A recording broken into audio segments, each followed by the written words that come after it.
All right, so looking at some of the angles that we find within a circle, the first one is a central angle.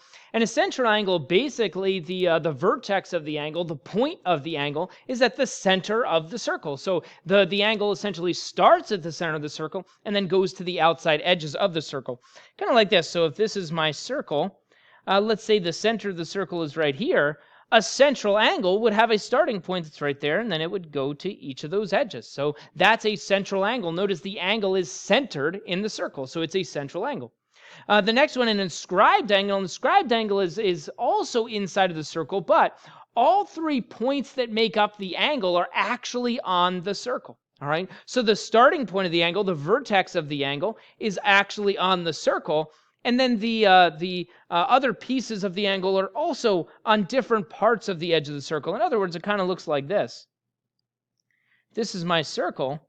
The angle this time, all 3 pieces, so the vertex and the 2 pieces that make up the angle are all on the circle itself. Okay, so the central angle, the angle is centered within the middle of the circle. The vertex, the point of the angle, is in the center. But an inscribed angle, the point of the angle is actually on the circle itself, as well as the other 2 points that make up the angle. So all the points of the angle are on the circle itself. Okay. Just looking at identifying some of these things. So identifying like the center of the circle. First of all, the center of the circle is always a point. It's always a single point. It's not a line or a line segment. It's not an angle. It's not any of those things. It's a point. And the center of this circle is right here. It's this point right in the middle. It's point P. Okay, so that's the center of this particular circle. The diameter, remember, is the segment that goes from the edge of the circle to the other circle, and it has to go through the middle, through the center of the circle. So for this one, that's going to be AB. Okay, so that's the diameter of this thing. The radius would be half of that diameter. So again, it has to start at the center and go to one of the edge points. And so that would be like segment PB, so from P to B. Or we could say something like PA. Okay, that would also be a radius of this thing. We could also say like PC, that would also be a radius. And so there's a lot of these that I could identify. And so just any one of them would be fine as an answer here. Okay.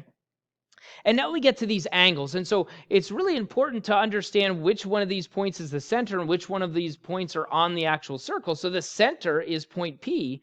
The points that are on the actual circle would be like A, B, and C. All right. So a central angle is just an angle that starts at the center. In other words, if I were to kind of trace one of these, this guy right here would be a central angle because it starts at the center and the endpoints, the pieces that form the angle, those points that form the angle, are on the circle itself. And so make sure you label this correctly. Remember, when we're labeling angle, we have to label it in terms of the order we would draw these points.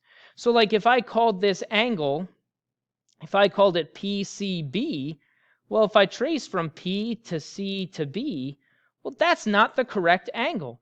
The correct angle, the correct label for this angle would be something like angle BPC, because if I start at B and I draw to P and then to C, if I connect the dots in that order, it gives me the angle that I was talking about, the angle that's at the center of this circle. Okay, so a central angle for this one, well, angle BPC would be a central angle. And here's the thing, there's other angles that I could draw. I could draw this angle over here from C to P to A, so angle CPA, that would also be a central angle. Okay, I could even do something like the straight angle, like angle APB, if I connected those in order. And really, that's literally drawing the diameter. Well, the diameter is a straight angle when we think about it. Okay, so I could draw that one as well. Okay, but for right now, I'll just say angle BPC and CPA would be good examples of this. Okay. And now an inscribed angle has to start at the edge and then go to some other edges. And so the only angle that I actually see drawn would be this one. This would be an inscribed angle. Okay? And to draw that, notice I started at B, I drew over to the A, and then down to C. That is an inscribed angle because all 3 points are on the edge of the circle. And that was angle BAC. Okay?